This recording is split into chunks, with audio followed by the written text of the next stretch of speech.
Well, hello folks, and welcome to this next part to Let's Play State of Decay. So folks, this is a post-recording, guys. Unfortunately, I recorded about 50 minutes of State of Decay on Saturday, and turns out that I didn't have my microphone on. So this is going to be a little bit of a post-recording, and I'll try to provide as much commentary and as efficient commentary as I can. So in this part, folks, from my recollection, what I'm going to be doing mostly is I'm going to be collecting a lot of supplies, and I'm going to be trying to get medicine for Ed, because right now medicine is of vital importance for Ed, because he is sick. He's bed resting right now. He's riddled in bed, or however you say it. Sorry, he's bed resting. Anyway, he's in bed, and he needs some medicine. Because if you actually don't get him medicine after a certain amount of time, he'll just die. And you need to get that for him. So that's what we're going to be doing. So I'm going to be playing off as Marcus here, and I actually will get the medicine later in this part. I'm going to try my best not to spoil anything, but I'm going to try to get the medicine later at this part. And my first goal is actually to try to get some supplies, because right now I'm really low on ammunition, and I'm really low on basically on medicine, ammunition, and food. And now right here, I'm going to run into a feral zombie, and this thing freaked the crap out of me. Because this is one of the first special types of zombies you run into in the State of Decay. And you guys can see here, it's really freaking tough. Like, it takes me a dozen hits to knock it down, and then I mess up here, because I hadn't played the game for a little while, and I forgot how to kill him instantly. But yeah, those things are freaking tough. So then I'm going to have to go back to my camp and gather some medicine, because I actually lost half my HP. In State of Decay, you'll actually have a certain amount of special zombies that you run into, not unlike, what is it called? Oh crap, I'm totally forgetting that. Left 4 Dead, that's it. Not unlike Left 4 Dead. If you guys remember, in Left 4 Dead you have the normal horde zombies that you can kill pretty quickly, like these ones, but then you also have zombies like the boomers, you have the smokers and things like that. This game is kind of similar. This game has a feral zombie, which is the one we just ran into, and it also has a couple of other types, which you guys will see later. I don't want to really spoil them too much, because they're actually pretty cool, and I like them a lot. Well, I don't like fighting them, but they're still kind of cool to fight. It's kind of a love-hate relationship. So anyway, since I wounded Marcus there, I'm actually going to be switching to Maya now, because I realized that we actually don't have any medicine inside the encampment. I tried to find some, and I realized there isn't any. So Maya's going to end up having to go out and go figure out where we can find some supplies, because Marcus can't really go out in his condition. So with Maya, I'm actually going to grab a few supplies here. I'm actually going to distribute my ammo, because right now I have a gun that takes 7.62 caliber ammo, and I don't need this extra ammo, so it's just weighing me down. And I'm just going to put it inside there, and then I'm going to move out with Maya. So we're going to do a lot of the scavenging here with Maya in this part. And as always, I'm shutting the door. For some reason, it seems like whenever you open the gate that leads out of your encampment, the door never shuts. I kind of wish it would just shut automatically after a certain point.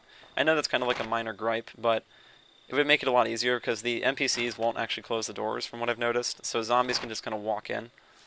So, alright, but there was a horde that I saw on my map just a moment ago, so I'm going to change my position here, and I'm actually going to go head over to this house up on the right side. And then you can see that there's a vet clinic over there, and I'm kind of marking that down for later, because I'm going to go there eventually in these next few parts. This video is actually going to be split up into 2 different sections, so it's going to take me a little while to go through here, but I'm going to spend most of this part scavenging for materials, because we're kind of low. Because if you guys remember, even though State of Decay is off, once you get back on the game will actually accelerate how much resources you've used and things like that on a realistic level based on how long you've been off. So even if you aren't playing the game, your current status and your current resources are not saved. So you could have a bunch of resources, and then you stop playing the game for a week, and you come back, you could find that like half your ammunition's gone. Now I haven't had anything that excessive in the game just yet, so I'm being a little extremist there, but you can see some really big changes from not playing the game. And by doing that, it's a really good and smart decision that the developers made, because it makes it so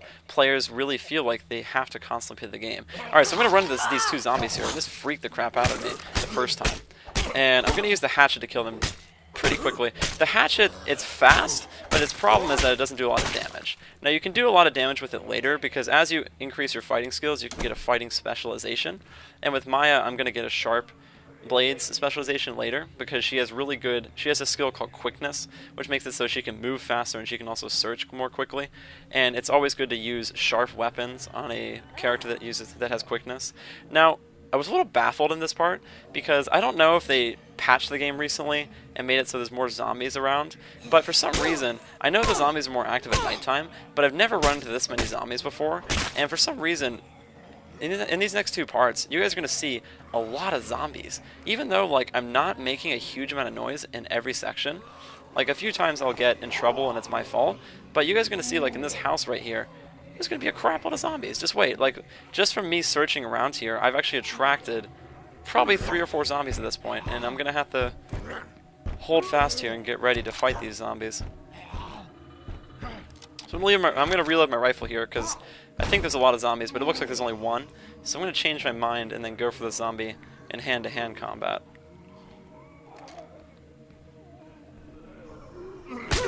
So I'll take him out, and unfortunately, I took him out right in front of the window, so the noise attracted the zombie from outside. So now this zombie's going to come in, and now you see there's 2 more zombies on the left side, and there's another one on the right side. There's just zombies galore here. They just keep coming. But I really want these supplies. I really want to search this house, because I don't want to have to go too far into the city, or into the town. So I'm going to take on all these zombies. So I'm going to push this zombie a little bit into the wall and hopefully kill him that way, but it's not going to work out too well. So I'm just going to take him down the old-fashioned way with my hatchet, and that works out pretty well. Alright, and then always make sure you shut the door whenever you can go inside a house, because even though it's kind of a punitive measure, or like a small measure, if you actually shut the door, it'll actually make it so zombies will take longer to actually get inside. Because if you leave the door wide open, the zombies will just walk in. But if you shut it, the zombies will have to take maybe 4 or 5 hits to get it in, which gives you another maybe 20 seconds, I would say. Alright, so I found a bunch of food, and that's good. And that's actually what I was looking for in this original search run. So I'm going to search the rest of this house while I can, because I saw that there was a bunch of food here, and I'm going to take advantage of that and see if I can turn this place into an outpost. And outposts are really good because they actually lessen the amount of daily consumption of the supply that you build the house in, the outpost in. So since this outpost, this house right here, has food in it, what's going to happen is that if I build an outpost here, I'm actually going to consume less food per day. Now, I'm going to come back to this house later if I remember correctly, but for right now, I'm going to go back outside and draw the zombies outside, and then I'm going to take them out this way. Because I want more space, because it's easier to fight more zombies in a larger space, which is common sense, than a confined space. So I'm going to take these 2 guys out, and then I'm going to go back in once I get rid of them. So the horde that's next door to me on the left, it's not too far away, so I'm going to kill these zombies without even worrying about their proximity. So once we kill this woman, we get inside. Actually, no, there's one more. See, this is what I'm telling you. There's so many zombies. I have not fought this many zombies just by looting a house in quite some time. So I was very surprised when I came in here. Oh, let's open the door, Maya. There you go. Alright, so let's search the rest of this house and see what we can find. So I've already got food in my back, but I want to find out what else we've got in this place. Now there's a horde that's nearby, so I'm not going to search very quickly. And my advice to you guys, don't ever search quickly unless you have a party member that is really good at it. And you can get party members that are good at searching quickly, and it'll lessen the effect of them searching quickly, because usually if you search an object really quickly, there's a chance that you make a bunch of loud noise and you'll attract a bunch of zombies. But if you have a party member that searches a lot and they're very adept at searching, you can actually lessen the chance of that happening. But right now Maya's pretty low level, so we don't want to really risk anything. And we also still have 2 places to search. We've got this closet over here, I'm sorry, this wardrobe, and then a closet over there. So yeah, you guys can see here, there's a bunch of food in this place. I've found 3 stashes of food here. No, 5. Well, I guess 6 if you consider the one that's right here. So what I'm going to do here with this place is I'm actually going to turn it into an outpost. Once I figure out how to do it, of course. So we hit the down arrow key, and I'm going to establish an outpost here. Wouldn't be a bad idea to set up here. There we go. Are you sure? That's a big decision. Yeah. Tell the gang we're building an outpost here. And outposts are pretty good because they actually will provide traps that will destroy passing zombies, and primarily passing zombie hordes. And they'll also give you a place to resupply at a forward base, because they'll actually spawn a mobile base for you, basically. Like, you can have a little cabinet. Now, currently, right now, there's actually a zombie horde attacking my base. So the reason I grabbed the muscle car was that I could use it to run zombies over really quickly. But I'm probably going to hop out here. Yeah, I'm going to hop out here. I'm going to go inside and start defending this place. Yeah, because there's a zombie horde that's heading towards home right now, and I need to put this food in before I actually start going around. You guys can see here, the reason why I have such low supplies right now is because I spent a really long time out of this game. Because I recorded the first 2 parts pretty consistently, but I stopped recording for a day or so, or I mean for like 3 days, and when I came back, a bunch of my supplies were gone. But anyway, so I'm going to deposit a bunch of this stuff, and that'll get me some decent influence. I've actually got a lot of influence right now. I think it said like I have 300. I missed the account, but that's okay. No, 233. But I have a lot of influence, so that's good.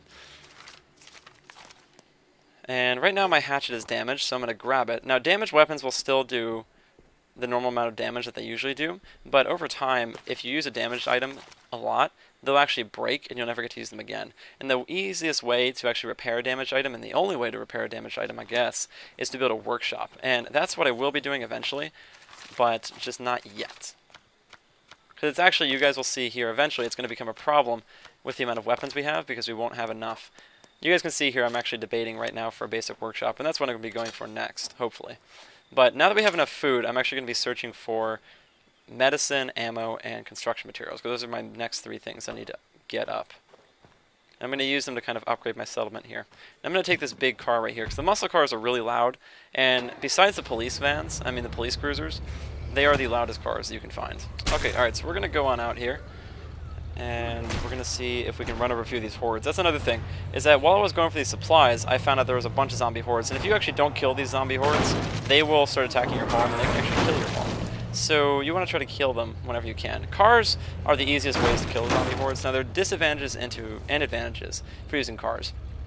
Cars are loud, for one, but also they do a lot of damage to zombies, and they'll pretty much guarantee a one-hit KO on a zombie if you run at them fast enough. So you guys can see right there, I just literally ran through an entire horde of zombies, which should have taken me probably like a good 5-10 minutes of hard fighting to actually kill. But with a car, I can easily kill them. Now, the game really nicely balances this by making it so whenever you hit zombies, you actually will damage your car. You guys can see here, this is a pretty tough truck. I mean, it's a pretty tough car. So it's going to take a while for it to actually get damaged, and different cars have different damage values from what I've noticed based on their size, which makes sense. But because I kept hitting zombies with that car, it started getting damaged. And over time, your car will get damaged so much that it will actually explode, or bad stuff will happen to it. Now, you can repair your cars if you build a workshop as well, but I don't have a workshop right now, so cars have to be used kind of sparingly.